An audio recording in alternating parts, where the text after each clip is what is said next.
plus mal. Voilà, on est en live sur Ethic News. On a le petit, même pas le petit quart d'heure, les 10 petites minutes Montpellier-Rennes de retard qui vont bien. Hop, le voilà. Bonjour Salim, merci d'être là.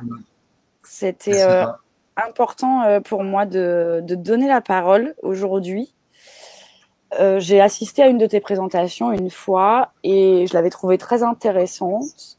La 5G, c'est d'actualité et j'aimerais bien que quelqu'un qui sache de quoi il parle s'exprime.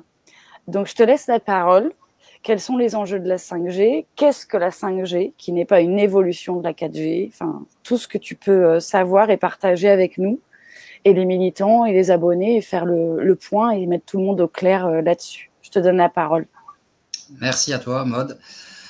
Donc, peut-être que je vais me présenter un peu plus longuement. Je t'en prie. Voilà, donc voilà, je m'appelle Salim. Depuis environ 3 ans, je suis dans le collectif Stop Linky 5G Montpellier et je suis intervenu plusieurs fois dans des réunions d'information pour informer les gens de leur possibilité de refuser les compteurs Linky et les autres compteurs communicants aussi. Hein. On a les compteurs d'eau et les compteurs de gaz. Les équivalents pour du Linky pour ces compteurs-là. Et donc depuis 2 ans, on s'est intéressé à la 5G et on a décidé d'en parler. Donc le collectif de Montpellier, mais aussi d'autres collectifs en France, parce que eh bien, on s'est rendu compte que la 5G, eh bien, ça va avec ces compteurs communicants, parce que les compteurs communicants et la 5G convergent vers donc un modèle de société qui est donc celui des smart cities, hein, ces villes hyper technologiques où beaucoup de gens sont donc dans au milieu dans un environnement du tout irradié, du tout surveillé, du tout contrôlé. Voilà, pour faire vite. Donc voilà, on s'est vraiment intéressé à ce sujet-là. On a donc fait des réunions aussi sur ce sujet. On a sollicité notamment le docteur Annie Sasko, une scientifique de renommée internationale, qui a accepté de venir plusieurs fois à notre demande, mais aussi à la demande d'autres collectifs pour parler de ce sujet-là. Voilà, et donc on continue. Je sais qu'il y a eu une manifestation à Lyon le 19 septembre. Voilà, donc voilà, il y a même des manifestations maintenant qui se font. Et l'idée, c'est d'arriver à renverser la vapeur pour justement un monde sans 5G. Voilà, on y travaille.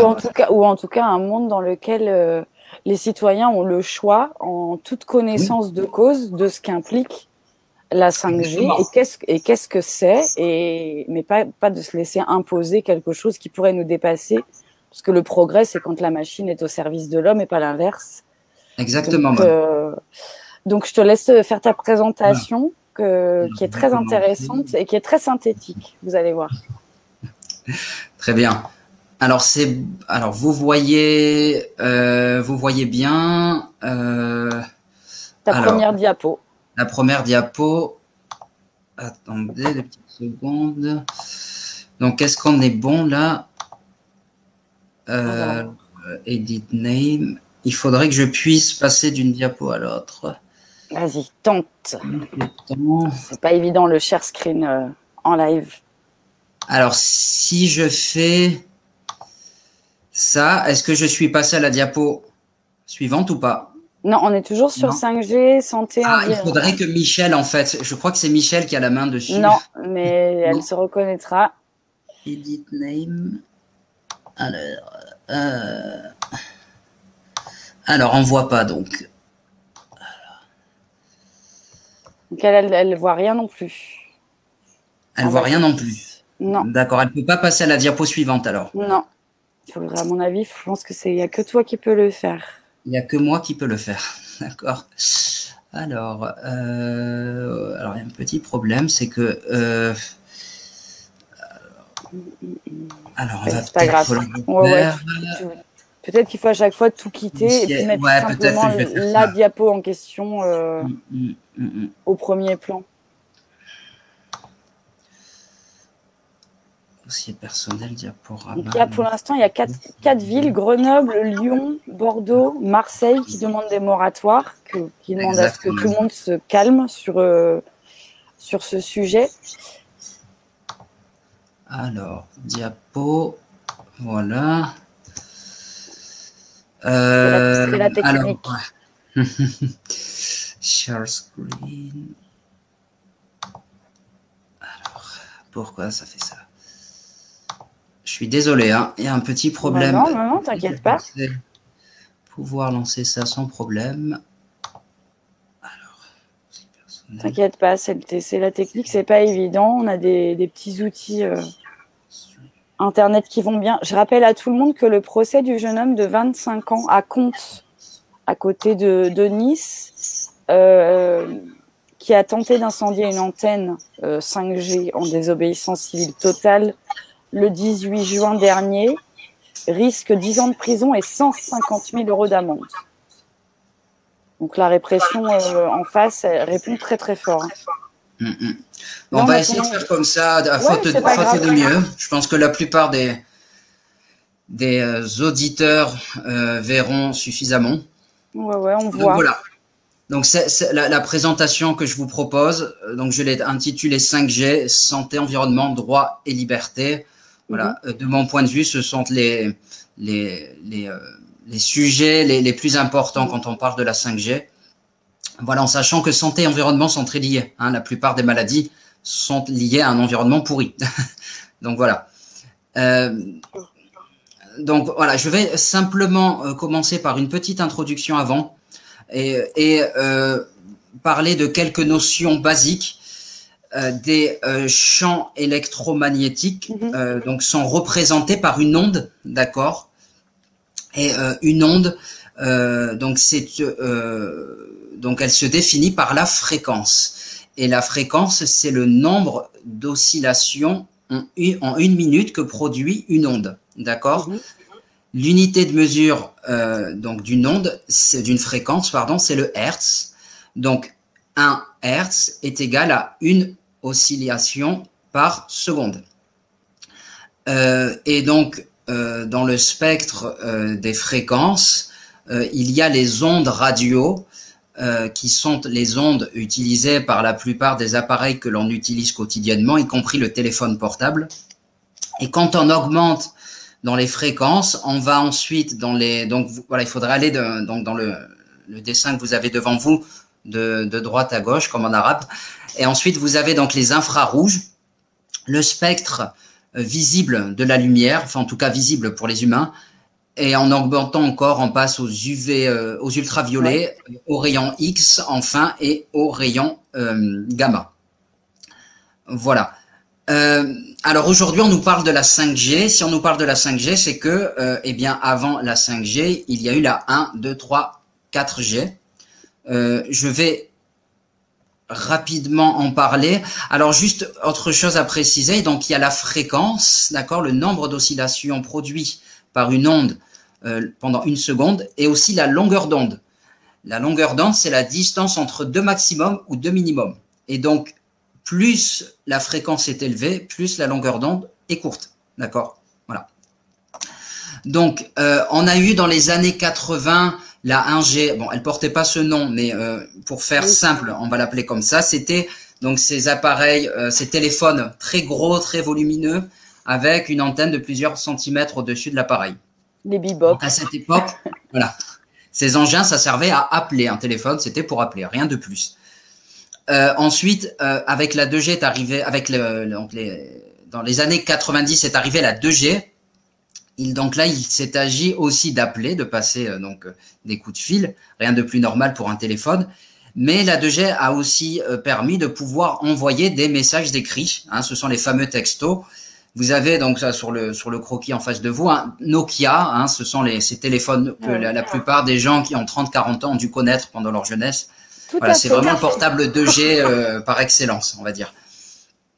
Et puis, donc, à partir des années 2000, c'est la 3G avec donc la possibilité de surfer sur Internet depuis son téléphone portable. Donc, son téléphone portable qu'on appelle désormais smartphone. Et donc avant la 5G, dans les années 2010, est arrivée la 4G qui a permis une augmentation des débits pour développer de nouveaux services multimédia, notamment le streaming audio et vidéo. Voilà. On arrive en 2020 et donc on nous impose, puisqu'il faut le dire, on nous impose, 2/3 des Français réclament un moratoire. En dépit de ça, on continue. Donc, on nous impose la 5G. Alors, la 5G, c'est une erreur de penser que c'est une avancée, si on peut dire, technologique, équivalente au passage de la 3 à la 4G. Oui, ce qu'il y a, c'est que ce n'est pas une évolution. Non, c'est une rupture technologique. Comme il y a pu avoir de la 2 à la 3, de la 3 à la 4. La 4 à la 5, ça n'a rien à voir. La 5G, c'est complètement différent. Alors, effectivement, il va y avoir peut-être des débits, il va y avoir des débits plus élevés. Vous allez pouvoir télécharger votre film plus vite. Mais ça, c'est un détail. Vous ne pourrez pas faire la différence pour une vitesse de téléchargement avec la 4G et une vitesse de téléchargement avec la 5G. C'est vraiment, un humain, on va pas énormément, c'est pas énorme. En fait, cette idée qu'on va pouvoir télécharger plus vite des fichiers pour regarder des films, c'est la vitrine commerciale. Les smartphones, le marché est saturé. Et donc, les industriels veulent aller chercher de nouvelles sources de croissance. Et pour eux, donc l'Eldorado, pour aller chercher encore de la croissance, c'est le big data, c'est-à-dire nos données personnelles. Et qu'est-ce qui va permettre un afflux exponentiel de nos données personnelles? Ce sont les objets connectés. Donc, on a des exemples parmi les plus caricaturaux, par exemple les couches culottes connectées.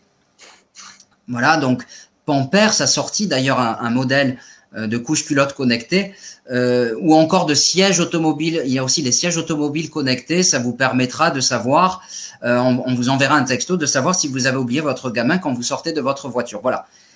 Donc, l'objectif, c'est 1 million d'objets connectés au kilomètre carré.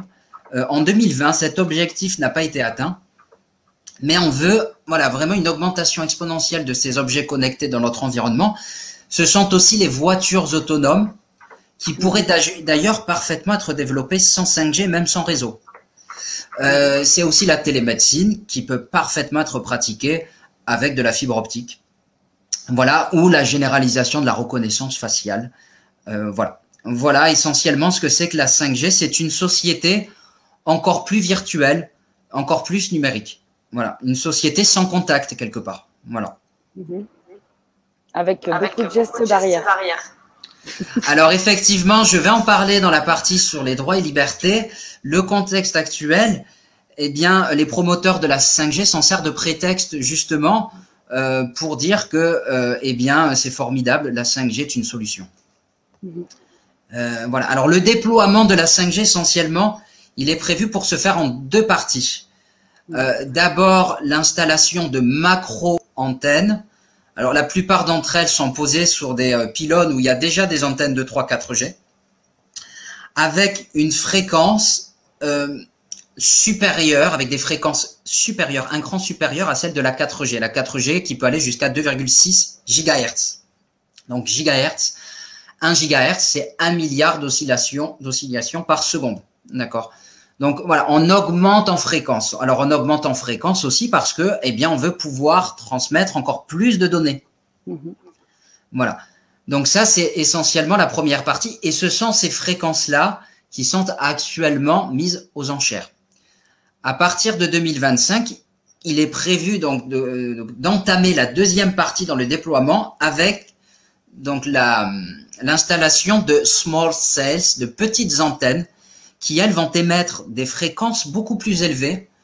On va sur un niveau de fréquence qu'on appelle onde millimétrique, c'est-à-dire dont la longueur d'onde est comprise entre 1 micromètre et 1 millimètre.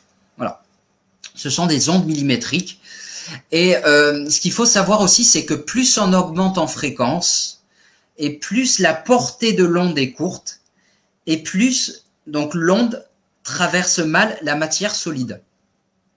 D'accord. Et donc l'idée, c'est de disposer donc ces petites antennes dans le mobilier urbain tous les 100 à 150 mètres. Ça peut être dans les panneaux publicitaires, ça peut être dans les lampadaires. J'ai même entendu parler de bouches d'égout. Les feux rouges aussi. Et oui, voilà. Et donc vraiment, voilà, et de la manière la plus discrète possible. Et donc ces antennes vont permettre de garantir aucune zone d'ombre électromagnétique pour assurer la circulation autonome, hein, essentiellement. Voilà. Donc ça, c'est la deuxième partie. En tout cas, je parle de la France. Voilà. Bah, sachant qu'on peut préciser. Alors j'ai de l'écho. Je ne sais pas pourquoi. Est-ce que ça va mieux là? Non, c'est moi qui en ai. Ah d'accord, c'est toi. Mardi dernier, le 29, les enchères ont été ouvertes pour attribuer les fréquences 5G. Donc Orange, Bouygues, Free, SFR ont disposé d'un bloc de 50 MHz. Ils les ont acquis pour 350 millions d'euros. Et là, ce qui est en jeu, c'est une bande supplémentaire passante. Il y a 2 milliards d'euros en plus sur la table. Ouais. C'est-à-dire que non content de greffer les antennes 5G sur les antennes existantes, ce qui se joue, c'est de placer qu'on voyait juste avant, les nouvelles antennes plus petites, plus performantes, indépendantes de celles existantes, par ailleurs dans les villes. Les fréquences qui concernent les macro-antennes encore. Voilà. Voilà. Après, vraiment, avec les micro-antennes, les small cells, on va, donc, ce serait à ma connaissance à partir de 2026. Enfin, dans ces là. Oula, j'ai un écho là. Ah, ça va mieux. Oui, ça y est, normalement, t'en as. 2025, enfin, dans ces eaux-là, en tout cas. Voilà, donc, en tout cas pour la France. Voilà. Alors, différence majeure avec la 2, 3, 4G, la technologie 5G est aussi différente, en ce sens que les antennes 5G sont des antennes adaptatives. C'est-à-dire que les antennes 2, 3, 4G, elles arrosent tout autour d'elles, de façon indifférenciée, d'accord, leur zone. Alors que les antennes 5G, ce sont des antennes qui sont équipées de faisceaux qui vont balayer toute leur aire de service plusieurs fois par seconde et ensuite pointer en direction des appareils 5G qui sont situés dans leur aire de service. Voilà. Alors, un des gros mensonges qui est propagé par les industriels, c'est que de toute façon, la 5G n'exposera que les utilisateurs. Ben, déjà, c'est faux.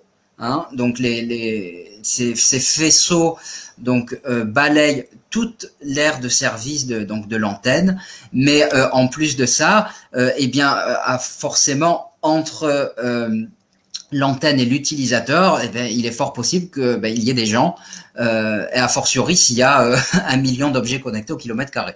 Enfin, ça fait partie de leur prévision. Voilà. Alors, il y a aussi là, donc, dans l'idée de ce monde du tout connecté avec la 5G, de lancer. Alors, on est environ à 50 000 satellites. Ce sont les projets donc Starlink d'Elon Musk avec sa société SpaceX. Vous avez aussi Amazon avec le projet Kuiper. L'objectif de ces satellites, entre autres, c'est de permettre de pouvoir installer des antennes sans fil, par exemple, au milieu du désert pour que vous puissiez avoir du réseau n'importe où vous êtes dans la planète. Voilà. Il y a déjà des questions sur les effets sur la santé, déjà. Ah ben, je vais y venir, justement. Ben ouais, c'est bien. Voilà. Bonne, voilà. Merci de m'avoir permis de je t'en prie, écoute, j'ai fait le pont. Transition.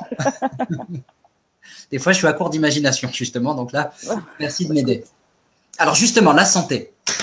Alors, le centre du problème au sujet des effets sanitaires des ondes radio, donc c'est l'ICNIRP, la Commission internationale de protection sur les rayonnements non ionisants. L'ICNIRP, c'est donc un organisme de droit privé qui est en Allemagne et qui sert de référence pour établir les normes d'exposition pour l'OMS et pour la plupart des pays dans le monde, y compris la France. Et donc l'ICNIRP l'ICNIRP est la garante de l'idée fausse que les radiofréquences n'ont que des effets thermiques. C'est-à-dire que si, quand vous êtes exposé à une source de radiofréquence, la température de votre corps n'augmente pas de plus de 1 degré après 6 minutes d'exposition, c'est bon. Voilà. Pourtant, vous avez donc je vais y venir, mais au sujet de l'ICNIRP, vous avez d'ailleurs donc un arrêt de la Cour d'appel de Turin qui a été rendu en janvier 2020, qui a pointé du doigt justement cette commission et ses conflits d'intérêts. C'est la 6e décision judiciaire italienne qui établit un lien direct entre l'utilisation du portable et l'apparition de tumeurs au niveau du cerveau. Et donc, on peut y lire dans cet arrêt que les scientifiques financés par l'industrie de la téléphonie mobile, y compris les membres de l'ICNIRP, donc les juges ont pris la peine de préciser l'ICNIRP, sont moins fiables que les scientifiques indépendants. Et dans la suite justement de cet arrêt, vous avez un rapport qui a été rendu par la députée écologiste Michèle Rivasi et le député écologiste allemand Klaus Buchner sur les conflits d'intérêts de l'ICNIRP et qui parle au sujet de l'ICNIRP d'une composition très unilatérale et déséquilibrée. On peut y lire que l'ICNIRP cultive l'entre-soi complaisant et que la majorité des scientifiques de l'ICNIRP ont effectué des recherches partiellement financées par l'industrie. Voilà, donc il s'avère qu'on pourrait acheter de la science. Je crois qu'il y a une célèbre réalisatrice française qui a parlé de science prostituée. Oui, mais voilà. Beaucoup de choses sont à vendre par les temps qui courent. Exactement, ouais, c'est d'actualité. Et donc effectivement, les effets biologiques en dessous des niveaux thermiques sur le corps humain liés à l'exposition aux radiofréquences sont appuyés par plus de 10 000 études scientifiques indépendantes dotées de comités de lecture indépendantes. Mais vous avez aussi des documents militaires et par exemple ce document de la Navy qu'on pourrait peut-être mettre en référence d'ailleurs sous la vidéo de 1972 qui est une sorte de longue liste des effets biologiques, on parle d'effets biologiques liés à l'exposition aux radiofréquences. Et donc, dans cette liste qui est très longue, je ne peux pas vous la lire dans son intégralité, mais on peut lire notamment… Il y a quelques exemples là. Oui. Voilà, donc sensation de mal-être général, dépression. Alors, on constate d'ailleurs une augmentation des suicides un peu partout dans le monde. Je ne dis pas que les radiofréquences sont la seule explication, mais c'est une piste qui devrait sérieusement être étudiée si on voulait vraiment le faire. Anxiété, hallucination, je veux dire dans la population générale, voilà. Donc anxiété, hallucination, augmentation de l'irritabilité, insomnie, perte de mémoire, etc., etc. Donc ça touche beaucoup au psyché, au mental. Ce qui est décrit, c'est pas des sensations musculaires ou osseuses, ça touche beaucoup les humeurs, l'anxiété, l'angoisse, peut-être parce que c'est contre nature. Enfin, c'est contre nature. Alors donc, oui, naturellement, il y a un réflexe de défense et d'anxiété peut-être face à l'absorption de toutes ces ondes. C'est ce que je me suis dit parce que souvent les études on utilise des animaux, des rats, et c'est très compliqué peut-être d'évaluer ce type d'effet sur la santé sur des rats. Donc, je ne dis pas que les rats n'ont pas d'émotion, surtout pas. Hein. Non, pas. Voilà. Donc effectivement, mais il y a aussi des effets biologiques, hein, notamment sur la barrière hémato-encéphalique, l'ouverture de la barrière hémato-encéphalique, le système endocrinien, etc., etc. Voilà. Alors oui, alors j'ai dit que donc parmi les mensonges qui étaient propagés par les industriels, il y a l'idée que donc seuls les utilisateurs 5G seront exposés, ce qui est faux, mais aussi que comme notamment les ondes millimétriques sont arrêtées par la peau, puisque j'ai expliqué que plus on monte en fréquence et plus les ondes ont du mal à passer la matière solide. Eh bien, comme les ondes millimétriques sont arrêtées par la peau, eh bien circuler, il n'y a rien à voir, tout va bien. Déjà, c'est faux. Hein. Effectivement, c'est vrai qu'il y a une part plus importante d'ondes millimétriques qui sont arrêtées par la peau, mais pas toutes. et la partie qui traverse la peau pénètre plus en profondeur. Mais il y a aussi une chose qu'on pourrait faire remarquer, c'est que la peau, c'est le plus grand organe du corps. Oui, c'est l'organe, c'est la barrière. Voilà, c'est pas du plastique. Non, c'est un organe. Vous avez, j'ai relevé 2 citations, je vous ai mis la source en bas, de 2 éminents scientifiques, une du docteur Ronald Melnick, qui a été le concepteur de la plus grosse étude sur les ondes électromagnétiques, qui est sortie il y a 2 ans, et qui nous alerte. Il nous dit: il est urgent d'évaluer les effets de la 5G sur la santé avant que des millions de personnes ne soient exposées. Nous devons savoir si la 5G augmente le risque de maladies de la peau comme le mélanome ou d'autres cancers de la peau. Vous avez aussi le docteur Martin Paul, diapo suivante, qui nous dit qu'avec l'arrivée de la 5G, il se peut que nous devions faire face à une augmentation importante des troubles oculaires, et oui, l'œil se trouve aussi en surface, tels que des cataractes, des rétines détachées, des glaucomes et des dégénérescences maculaires. Voilà, il est professeur émérite donc de l'université de Washington aux États-Unis. Voilà pour la santé. Et la santé, c'est pas rien quand même. Hein. C'est énorme, c'est énorme. Ouais. Alors attends, j'ai une question qui vient de. Il y a un abonné qui demande si la 5G peut avoir des conséquences sur les équipements médicaux tels que la pompe à insuline pour les diabétiques, par exemple. Enfin, par exemple, surtout. Alors, interférence, par exemple, avec des appareils qui fonctionneraient aussi avec des ondes électromagnétiques, c'est ça qu'on veut me dire? Oui. Je ne prononcerai pas là-dessus, je suis pas suffisamment renseigné. Tu sais pas. Par contre, on nous parle de télémédecine avec la 5G. C'est ça. Comme ce seront des opérations qui se feront donc avec une technologie sans fil, il se peut qu'il y ait des problèmes. Je pense notamment au risque de piratage ou je sais pas de coupure instantanée du réseau. Effectivement, là, ça pourrait poser problème. Et encore une fois, donc la chirurgie à distance pourrait parfaitement être appliquée avec de la fibre optique. Mais enfin voilà. Oui, parce que Gérard Collomb s'est insurgé en tant qu'ex-maire lyonnais en disant on va vivre, enfin pour reprendre l'expression comme des Amish, on régresse parce que rejeter la 5G, c'est rejeter la télémédecine. Or, toi, tu confirmes que la télémédecine ne réclame pas la 5G pour être avec de la fibre optique. Alors, oui. Je veux pas trop développer sur le sujet parce que je ne m'y connais pas suffisamment, mais on peut aussi développer des voitures autonomes. C'est déjà le cas d'ailleurs, qui fonctionnent sans réseau. J'en ai entendu parler de sources sérieuses, et on peut aussi alors on m'a parlé du Li-Fi, mais ça je ne développerai pas. Dans tous les cas, il est indispensable qu'une technologie ne porte pas atteinte à l'environnement et à la santé. Ça, c'est non négociable. Après, il y a des questions qui arrivent aussi sur l'infertilité, par exemple. On le sait, ça commence à être. Qu'est-ce que tu en penses? Alors, ce qu'on sait, c'est que donc le sperme a perdu 50% de sa, comment dirais-je, de ferveur, de sa capacité fertilisante. Voilà, il y a 50% de spermatéozoïdes en moins pour la même quantité de sperme.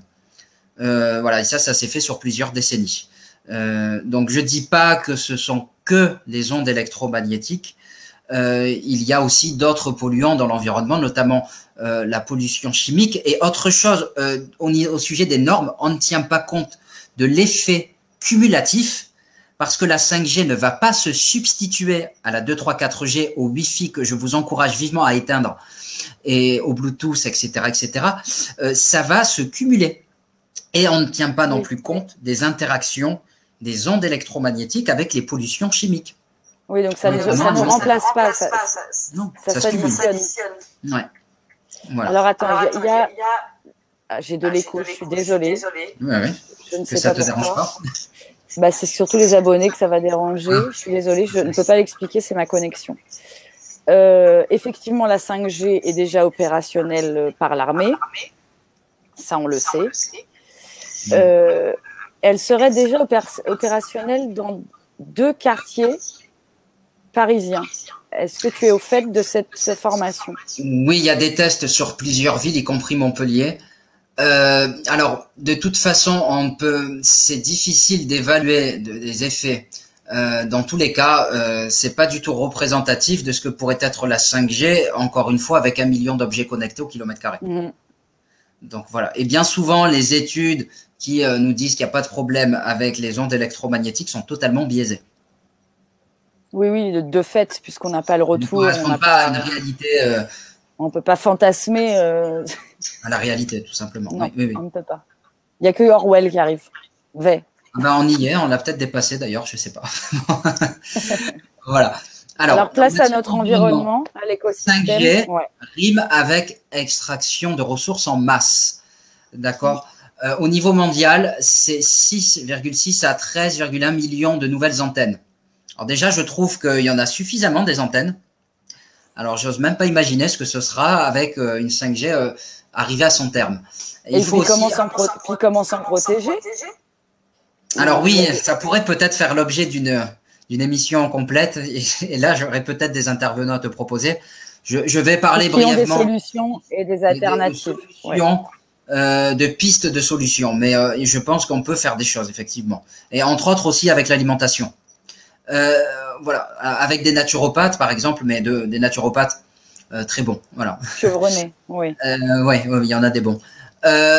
Alors, il y a aussi les équipements annexes qui, avec la 5G du même nombre qu'il faut rajouter. Et donc, tous ces objets connectés, donc on parle de 16,7 milliards d'objets connectés sur Terre d'ici quelques années, j'ai pas l'année exacte, mais enfin peu importe, dans les années qui viennent. Et aussi tous ces smartphones qu'il va falloir renouveler parce qu'ils ne sont pas compatibles avec la 5G. Et les extractions de matières premières, elles ont lieu beaucoup en Afrique. On sait que les enfants souffrent de ces minerais, de ces travaux forcés. Et ça va continuer à solliciter la planète et solliciter des travaux extrêmement pénibles et illégaux dans des pays qui ne concernent pas l'Occident et qui vont faire du mal à cette planète qui est déjà en souffrance. Donc, il y a l'extraction de masse va de pair avec la 5G. Il faut. Est-ce que tu confirmes que la 5G ne peut pas voir le jour sans une extraction massive? Bien sûr. Oui. Bien sûr, c'est le monde du tout connecté, la 5G. L'augmentation exponentielle des données avec les véhicules autonomes, des objets connectés, des objets auxquels on ne penserait pas. J'ai parlé des couches culottes, mais c'est vraiment tout. C'est les frigos, tout ça. Donc, cette augmentation exponentielle est inhérente à la 5G. C'est la nature même de la 5G. Voilà. Donc, effectivement, l'extraction de ressources en masse, c'est effectivement inéluctable avec la 5G. Et effectivement, il faudra aussi parler des conséquences géopolitiques, mais alors il faudrait beaucoup plus de temps. Mais oui, on peut aisément en déduire que cette extraction de ressources en masse avec le cobalt, je crois, en République démocratique du Congo, va se traduire par encore plus de conflits. Ben oui, qui va extraire toujours les mêmes, toujours le continent africain, qui va toujours. Ouais. Voilà. Alors, diapo d'après.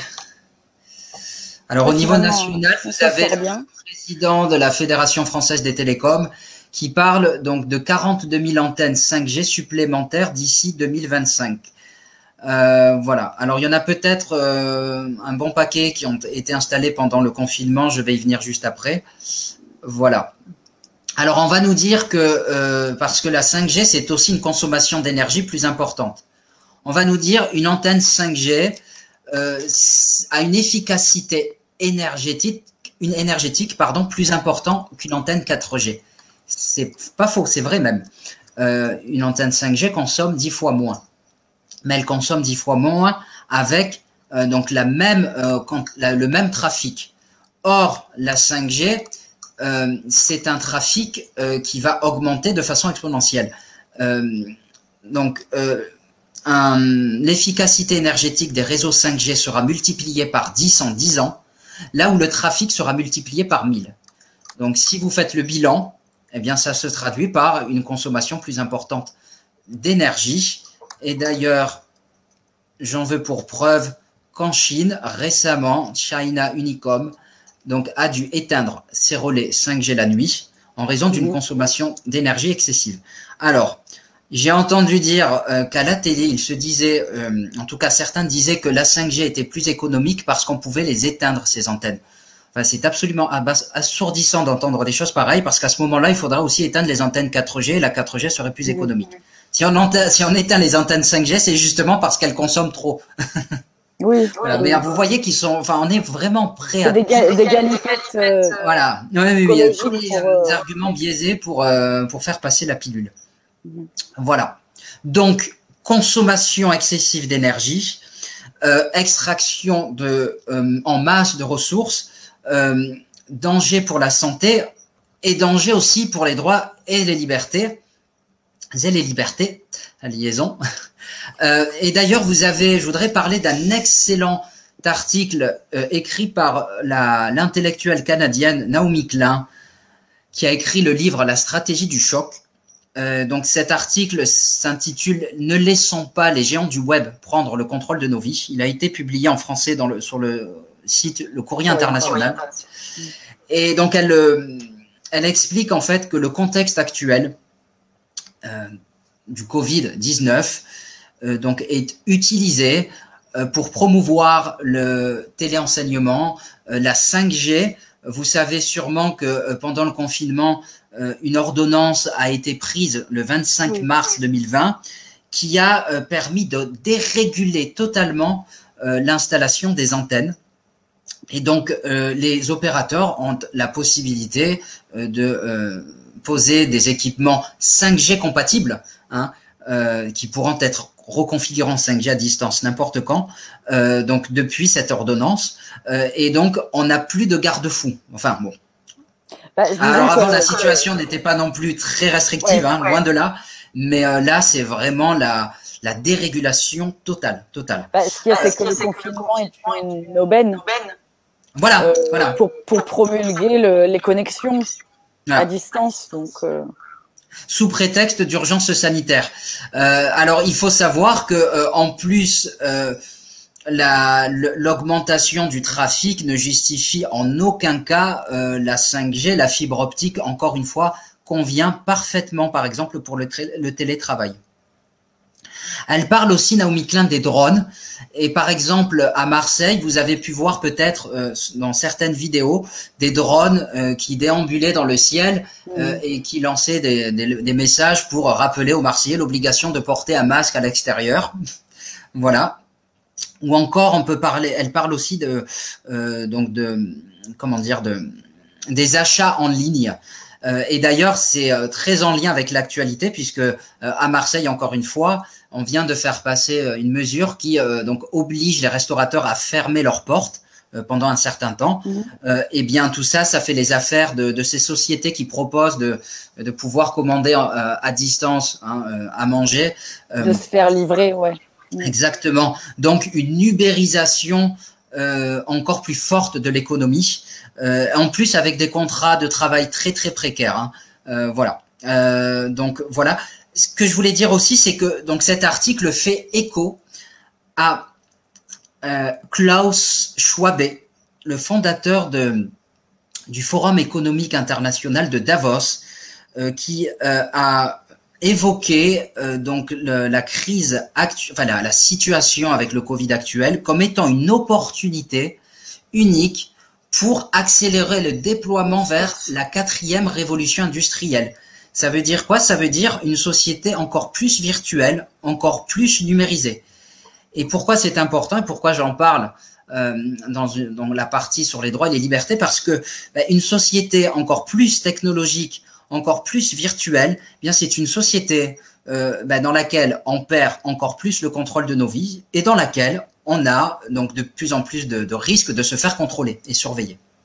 Voilà. Est-ce que ça implique toute la désinstallation, le rachat, la réinstallation? C'est des questions d'abonnés qui arrivent, de changer sa box, d'être obligé de passer en 5G, comme certains étaient obligés de passer à la fibre. Je veux dire, est-ce qu'il va falloir changer sa télé, du coup être connecté? Non, il n'y a pas de box 5G. Il y a des box 4G, mais il n'y a pas de box 5G. Alors, ne pas confondre la 5G avec le Wi-Fi 5 GHz. Voilà. Alors, effectivement, si vous allumez votre émetteur Wi-Fi Il est écrit des fois quand le Wi-Fi est en 5 GHz, que je vous recommande vivement d'éteindre le Wi-Fi, qu'il soit d'ailleurs du 2,4 GHz ou du 5 GHz. Donc 5 G majuscule H Z. Donc c'est vrai que ça fait, on dirait que c'est 5G, mais non, non, c'est du Wi-Fi 5 GHz, d'accord. Donc du Wi-Fi avec donc une fréquence beaucoup plus élevée que le Wi-Fi classique. Voilà. D'accord. On parle même du Wi-Fi 6 GHz. Voilà. Donc ce Wi-Fi-là qui donc des fréquences plus élevées que la 5G non millimétrique, hein, c'est-à-dire la 5G 3,4 à 3,8 GHz pour la France actuellement. Voilà. Alors autre chose aussi, donc le fondateur de Davos a parlé aussi de grand reset, hein, c'est-à-dire l'idée ce serait de effacer totalement donc le paradigme économique dans lequel on est actuellement pour donc voilà passer à une autre économie. Et ça inclut quoi, entre autres? Ça inclut plus d'argent liquide, de l'argent totalement virtuel. Et donc, dans le contexte actuel, il y a de plus en plus de commerçants qui encouragent les clients à ne pas utiliser donc de l'argent en liquide pour régler ses achats, voire qui l'interdisent.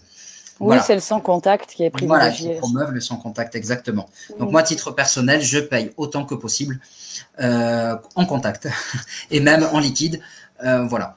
Ben oui, ben les pourboires, les pauvres. Et comment on donne des pièces au SDF et comment on fait Exactement. Donc tout ça, ça va permettre la possibilité d'un contrôle et d'une surveillance accrue dans nos vies. Ça, c'est clair. Alors une question de Michel qui demande si comment savoir si on est sensible aux ondes. Alors moi, je sais que j'ai entendu beaucoup de gens être obligés de se retirer, d'aller vivre dans des endroits où il n'y en avait pas, parce qu'ils avaient des maux de tête. Quels sont les symptômes de savoir si on est électromagnéto hypersensible chimico-sensible aussi, souvent ça va avec. Comment est-ce qu'on détecte ça chez soi par rapport aux symptômes?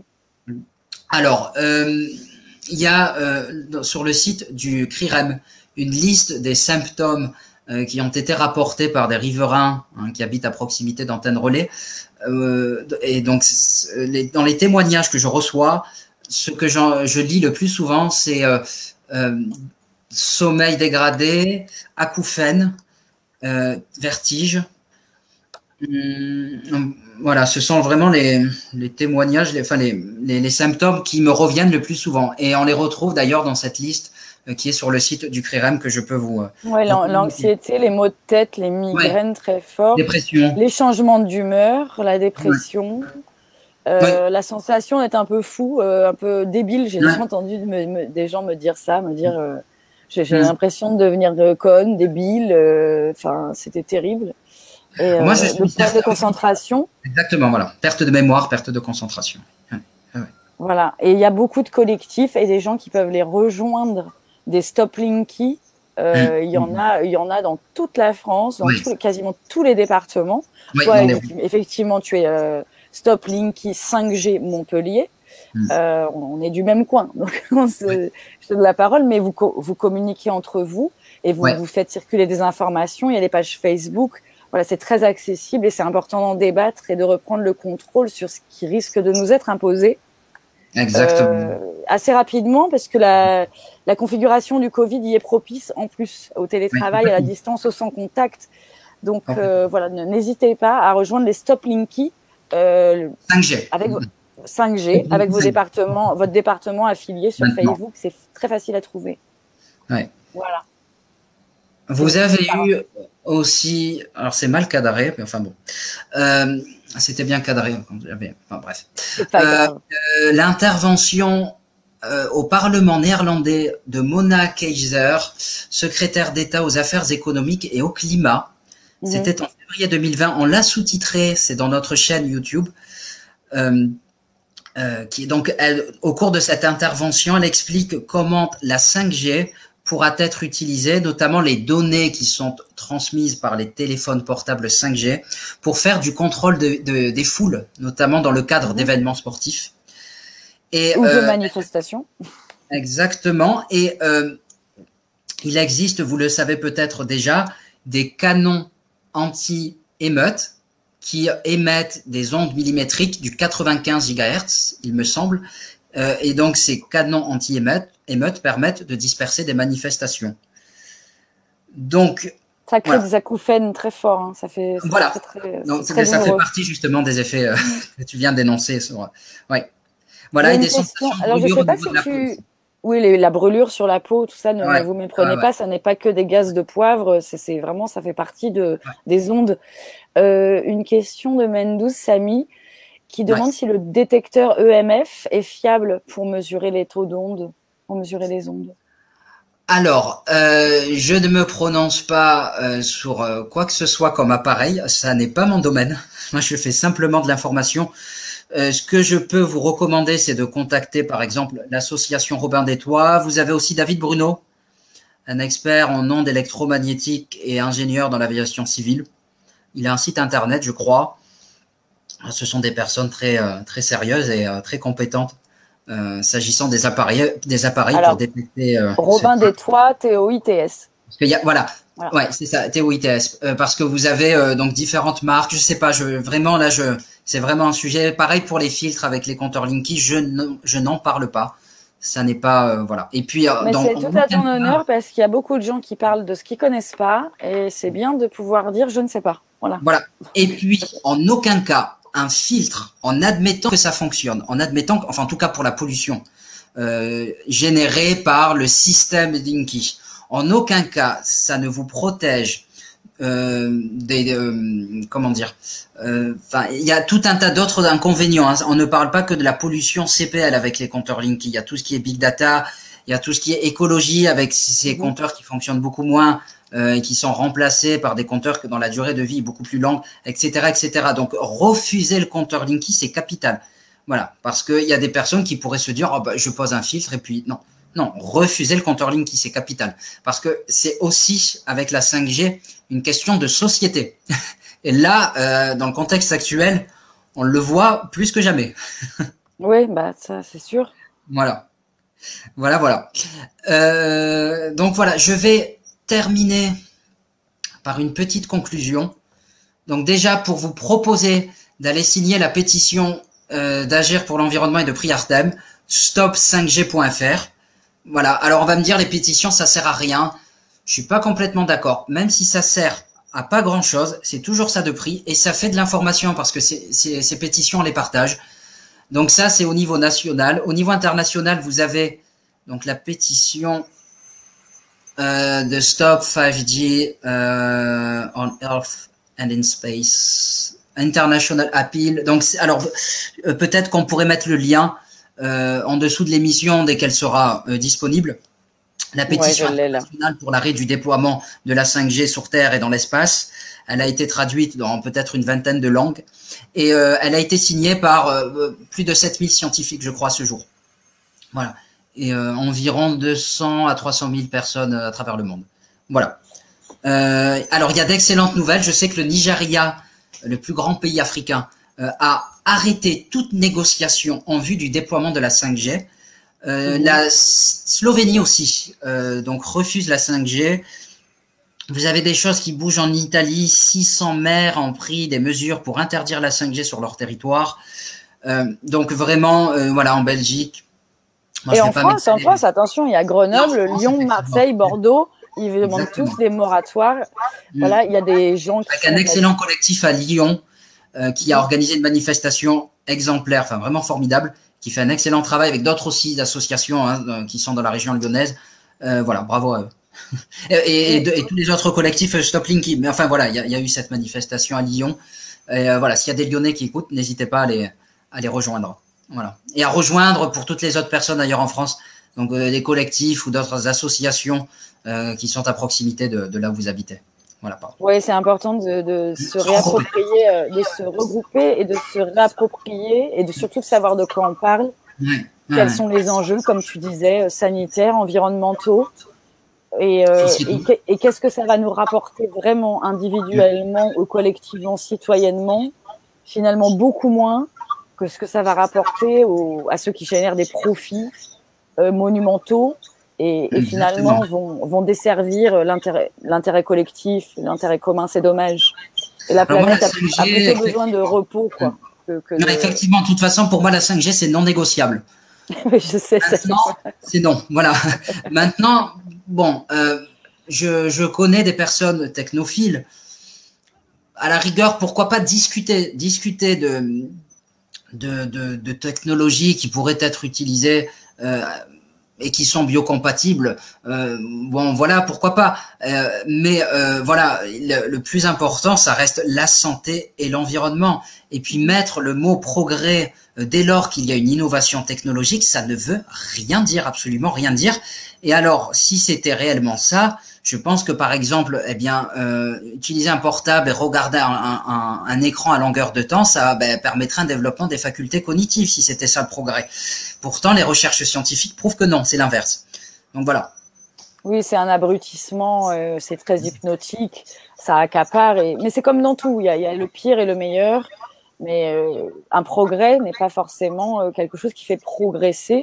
Une innovation n'est pas forcément bonne pour la santé. Il faut faire attention, les mots ont un sens. Ouais.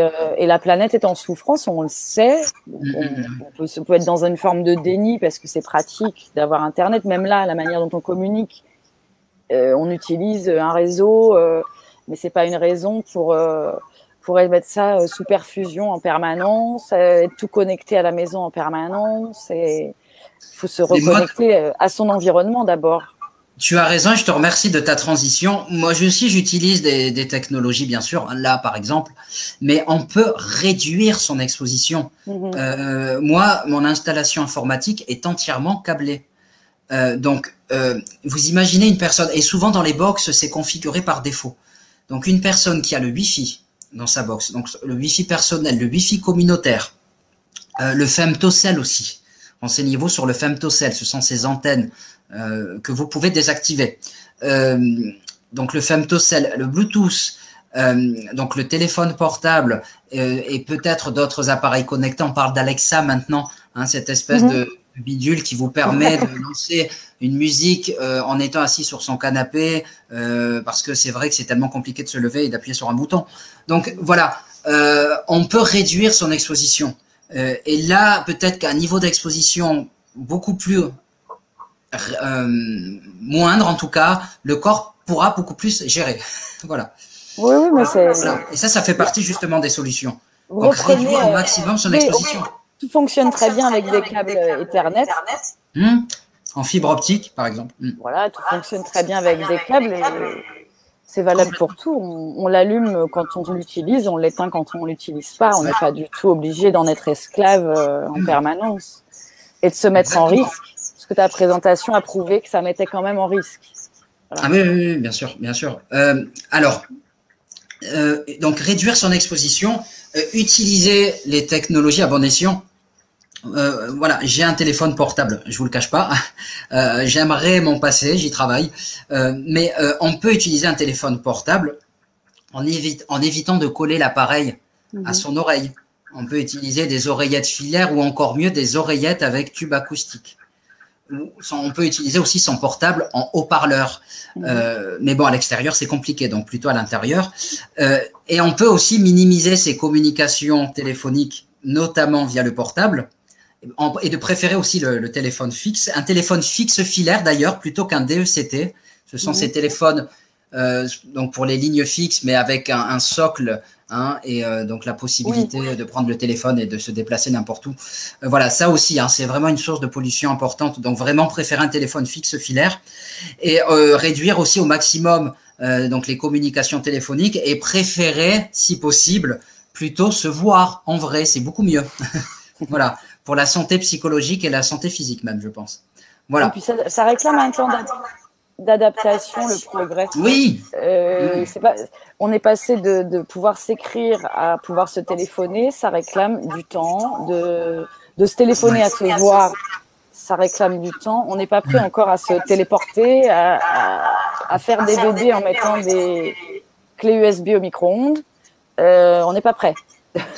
Alors, ça paraît complètement fou, mais Elon Musk, un des milliardaires qui lance des satellites, hein, pour que vous ayez Internet au milieu du Pacifique avec votre portable, a greffé un port USB dans le cerveau d'un rat.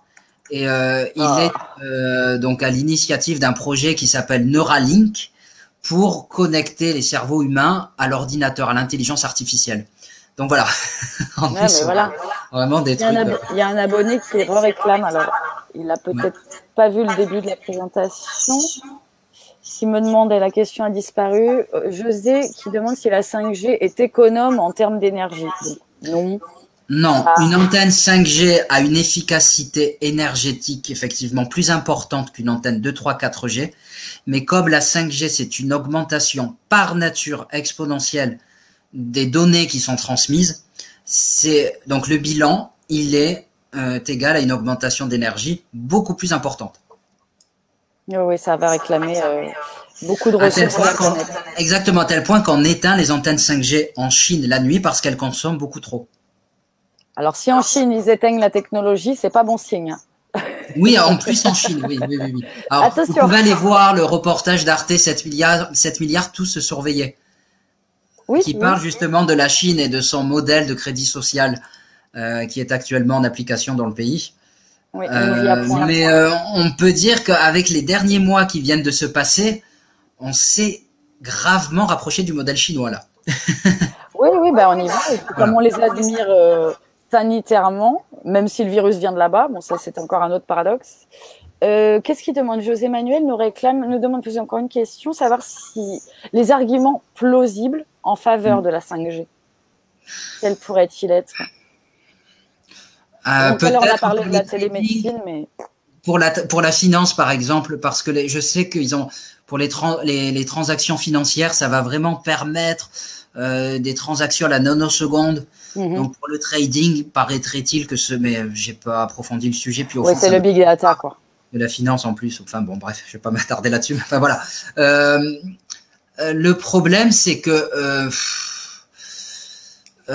moi, encore une fois, les services que la 5G prétend apporter, eh bien, il y a pour ces services-là toujours des alternatives. J'ai parlé de télémédecine avec la fibre optique. Voilà. Donc, voilà. Alors vraiment, pour moi… On en reparlera, Salim, éventuellement. Voilà. Tu m'as dit qu'il y avait des intervenants autour de toi qui pouvaient donner des conseils pour s'émanciper, trouver des solutions pour ne pas avoir recours à la 5G tout en restant connecté. Il ne s'agit pas tout de suite d'avoir la projection du Hamish et de la lampe à huile, même s'ils ont des voilà, les caricatures. On n'est pas obligé, hein, on peut quand même être au téléphone, on peut travailler, mais voilà, il y a des solutions, des alternatives. Ça sera peut-être les vaches et les chemins de fer, on la connaît. Voilà, on peut quand même, on trouvera peut-être le temps et il faudra le faire certainement. De faire intervenir des gens qui vous donneront des clés et des outils d'émancipation. Ouais. Encore une question, peut-être la dernière. Pourquoi certains pays refusent la 5G et pas encore la France, à ton avis? Alors, à toi. En France, on a actuellement donc un gouvernement qui a été élu, enfin un président pour le moins, qui est très proche des grands pontes des télécommunications. Donc peut-être aussi qu'à ce niveau-là, il doit y avoir un conflit d'intérêts, ouais. Mais en tout cas de l'influence. Donc voilà. Maintenant, alors pourquoi il y a d'autres pays? Si on regarde la plupart des pays occidentaux, à la rigueur, même la France, par rapport à des pays tout autour, est un cran en retard, entre guillemets, sur le déploiement de la 5G. Donc, je pas trop tard. Vraiment, dont il faut prendre conscience, c'est la première des choses, c'est d'arrêter d'attendre des choses des gouvernements. C'est vraiment à nous de faire les choses, à nous individuellement et collectivement. Et donc, dans tous les mots-clés là que je vous ai mis, voilà, je vous apporte des pistes de solutions. Boycotter les appareils 5G, boycotter les smartphones 5G, c'est capital. Les appareils connectés, bien souvent, il y a des gens qui achètent donc des frigos, des choses comme ça. Ils ne savent même pas que c'est connecté. Alors, préférez un appareil qui n'est pas connecté ou au moins un appareil que vous pouvez déconnecter. Voilà. Donc là-dessus, il s'agit de s'informer. Voilà, s'informer. Donc s'informer sur vos achats, mais aussi s'informer s'informer sur la 5G et diffuser les informations tout autour de vous et se regrouper. On en a le parfait exemple avec donc ce mouvement extraordinaire anti-Linky depuis plusieurs années qui dure encore 5 ans après le début du déploiement et qui a su justement aussi se saisir aussi du problème de la 5G. Donc se regrouper via des collectifs, même je veux dire des petits groupes. En fait, quand on se met à plusieurs, l'efficacité, ça ne s'additionne pas, ça ne se multiplie pas, c'est exponentiel. Voilà. Donc ça, c'est vraiment important. Voilà. Et la 5G, elle est née d'un besoin et elle est née entre les mains et au service de l'armée, comme Internet. Voilà, donc c'est à un niveau économique, c'est le big data, mais à un niveau politique, c'est vraiment plus de surveillance et plus de contrôle. Oui, voilà, le contrôle, c'est assez répressif. Voilà, je vous ai mis les références. Très bien, merci. Une excellente interview 5G des outils citoyens pour refuser l'installation. J'ai fait une faute, mais enfin, c'est pas grave. Sur la chaîne YouTube des Gilets jaunes constituant avec Suzanne Clark, une scientifique américaine, très intéressant. Voilà. Très bien, merci pour de la 5G de Gauthier Roussy et 5G des risques inconsidérés pour la santé et l'environnement dans Bruxelles. Voilà. Ce sont des liens que je vous références. Ouais. Allez-y, n'hésitez pas. Et effectivement, malheureusement, ne faites pas confiance. Renseignez-vous, vous, d'abord. Voilà, n'achetez pas aveuglément parce que c'est nouveau. C'est pas forcément un progrès au sens étymologique et au sens éthique. Consommateur. Voilà. C'est un slogan de. Voilà, consommateur. Soyez consommateurs. Voilà, ne soyez pas des consommateurs. Voilà. On pourrait même, il y a 2 mots là. Voilà, 3 conso et mateur. Oui, voilà. Donc non, soyez acteurs de la consommation, ne faites pas confiance, malheureusement on peut pas. Voilà, c'est comme ça, puisqu'il y a des lobbies, il y a une volonté d'être rentable là-dedans. Ouais. Et la santé n'est pas à vendre et n'a pas de prix. Et malheureusement, les circonstances actuelles ouvrent un boulevard à la possibilité d'installer la 5G partout. Donc regroupez-vous. Et n'hésitez pas à rejoindre les collectifs anti-Linky 5G partout autour de vous. Voilà, vous avez le collectif de Montpellier. On pourrait peut-être mettre l'adresse email du collectif si vous voulez.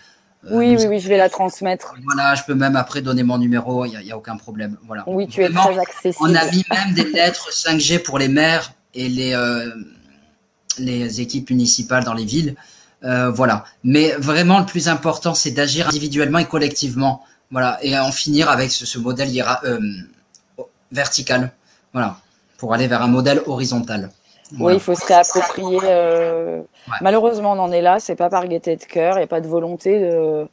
Forcément, on n'entre pas en résistance contre quelque chose par plaisir, mais ne pas se laisser faire, c'est aussi un devoir. Et puis pour les enfants, parce qu'on n'a pas beaucoup parlé des enfants, mais ils vont évoluer dans des environnements extrêmement connectés, qui vont les déconnecter des valeurs humaines, qui sont finalement les plus belles.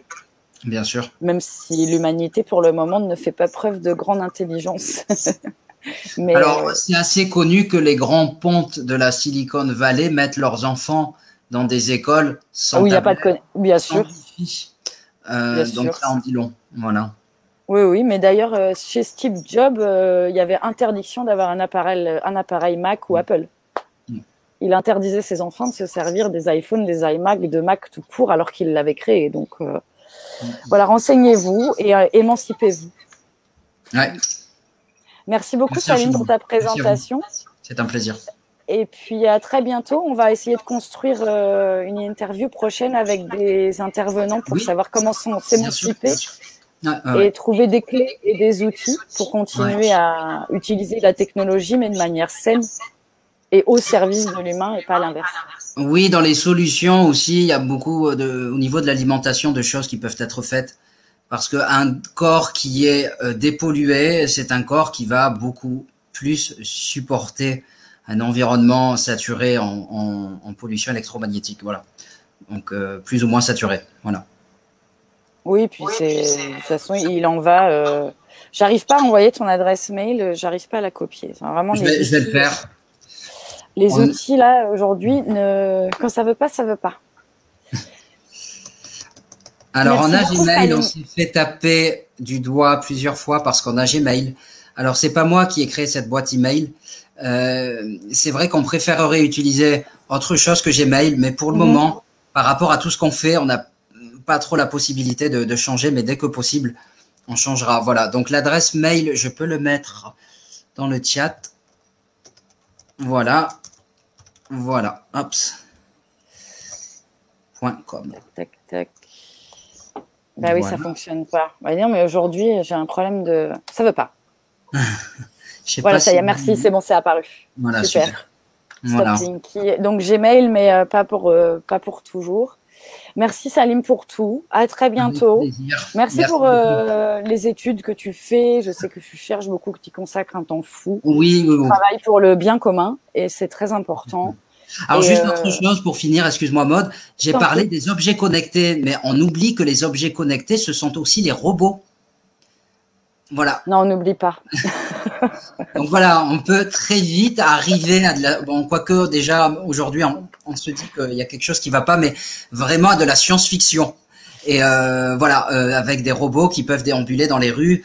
Voilà, et on peut... Alors, je sais qu'à Montpellier, ils ont fait des tests pour des droïdes l'année dernière pour livrer des marchandises d'un commerce enfin voilà, au commerce. Donc voilà, donc attention aussi à ça. Voilà, moi à titre personnel, j'en veux pas et je pense que beaucoup de gens non plus. Voilà, on veut pas voir des robots, on veut voir des humains souriants et des animaux aussi. Voilà. Et des animaux aussi. Ce sera bientôt un thème sur éthique aussi. On va beaucoup en parler.